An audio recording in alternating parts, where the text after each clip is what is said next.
What's up everyone, Carter Maxwell here, and in this video I'll be going over the 5 best items to sell on Amazon to make huge profits. So a few months ago I posted a video on my YouTube channel about the best items to sell on eBay, and since then it's actually been the most popular video on my channel. So I thought I'd make a similar video except for Amazon on the 5 best items to sell. So throughout this video I'll go over what items that you should be selling, where you can actually source these items, if it be garage sales, book sales, thrift stores, and what price ranges that you should be looking for to purchase this inventory. So let's get right into it. The first item that you should be looking for are electronics, new or used. The reason I really like selling electronics is because the margins are absolutely insane. You can consistently go to Goodwills, Savers, mom and pop thrift shops, garage sales, and find these used electronics that are often undervalued, anywhere from $5 to $15 for the buy cost, and depending on how rare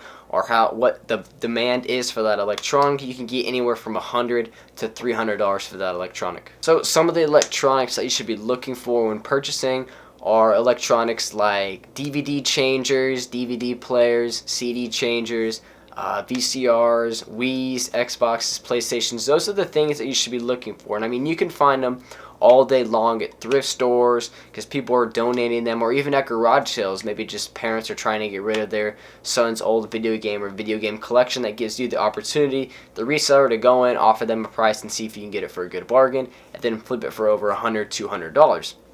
Now, the only real disadvantage I can think of selling electronics is that eventually you're going to get some returns. You sell enough electronics, eventually you're going to run into a customer who either doesn't like that electronic. And make sure before you purchase electronics from a garage sale or purchase them from a thrift store, make sure you test them. Make sure you test everything to make sure it works, because the worst thing you can do is go and purchase that electronic, send it up to the warehouse. Once it sells and your customer receives it, they find out that there's something wrong with it, it's faulty, and then you get hit with that return. So make sure you test all electronics before purchasing.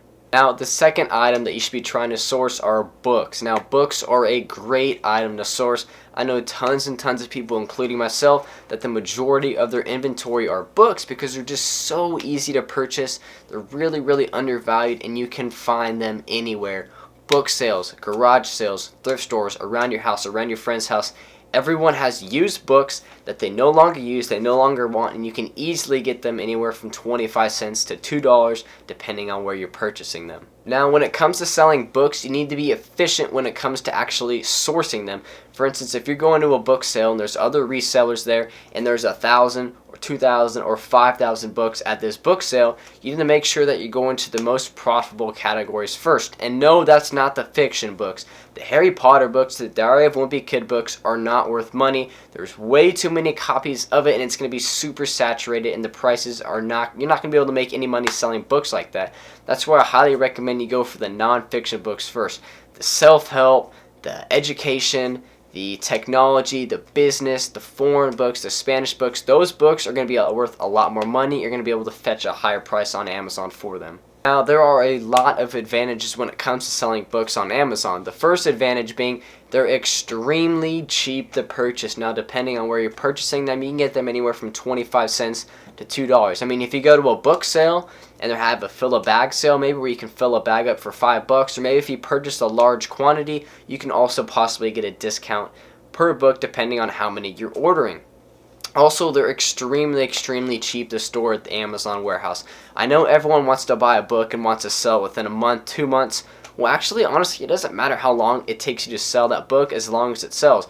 I mean, if you have a book that you're buying for $1 and you're trying to sell it for $50, but obviously it's a higher priced book, it sells a lot less often. Even if it takes you a full year to sell that book, the storage fees are literally for a small paperback like 4 or 5 cents per month. So if you have a small paperback you bought for $1, it's costing you 4 or 5 cents per month to store that book at Amazon. It takes you a year to sell. I mean, that's way under $1. The fees for that is basically nothing. So if you can just keep adding books to your inventory, pricing them competitively, you're going to be able to sell and make a lot of money selling books. So the third best item that you should be looking for are video games. Now, when it comes to sourcing these video games, I personally think that garage sales are where you're going to be able to find the best deals and the home runs, because the best scenario is just some older parents that their son has already moved out of the house and they're just looking to get rid of his old video games, his Xbox or his PlayStation, his Nintendo games. That's where you're going to be able to make the really big money, where you go to this house and they have 10 of these Nintendo 64 cartridges and you're just sitting there like, how much do you want per cartridge? And like $1, $2, and you're just like, okay, I'll take all of them, because those rare and unique video games, people are always looking to purchase, and you'll be able to get really high margins selling them back on Amazon. Now, you can still make a lot of money buying video games from thrift stores and stuff like that, although some of them have got a little bit smarter and their prices are a little bit higher, anywhere from $3 to $4 per video game. But I mean, depending on what you're selling it for, if it be for $20 plus, buying it for $3 is a no-brainer. The fourth best thing to sell on Amazon are going to be those random items, the items that you do not see often, the items that you're not going to find at every garage sale, you're not going to find at every thrift store, the items like a Polaroid camera. One time I went to a garage sale, found a really nice like new condition Polaroid camera that I picked up for $7, ended up selling it for about a month later for $350 on Amazon. I mean, just the stuff like the household items, gardening tools, game accessories, household accessories, kitchen accessories, item add-ons, book covers, just all this different stuff that you would never really think of that you find. Just scan it, see if it's in an ungated category, and see if you can sell it. And that's where you're really going to get the crazy margins, because guess what? Not everyone is going to go to a thrift store and find that exact item. They're very, very unique, and therefore you're going to be able to fetch a way higher price on Amazon for that product. So when it comes to sourcing, obviously garage sales and thrift stores are going to be a great place to find some of these random items. But the great thing is that once you find an item that not very many people know about, it's very unique, and you can actually make some really good money selling it back on Amazon. It's just all about outsourcing it. So if you think that item might be around your area, go on Craigslist, go on OfferUp, say that you're wanting to purchase this item, or look for people that are maybe already selling that certain item. If it be that Polaroid camera, or if it be that really weird household accessory, or you can just go on a website like eBay and see if anyone else is selling that similar item for a lower price. Go in, if there's 5 people selling it, lowball all 5 of them, and maybe 1 or 2 of them will give you for that lowball price.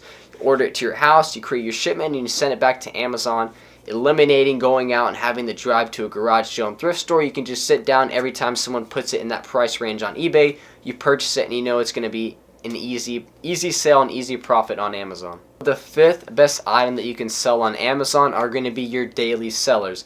And what I mean by a daily seller is basically a private labeled product, a product that you've already sourced, a generic product, branded that generic product with your company name, your company logo, to then create a listing and resell that product back on Amazon for profit. Now, the great thing I like about private labeling is instead of going and finding that one-off book, that one-off electronic, purchasing it, sending it to Amazon, it's selling once.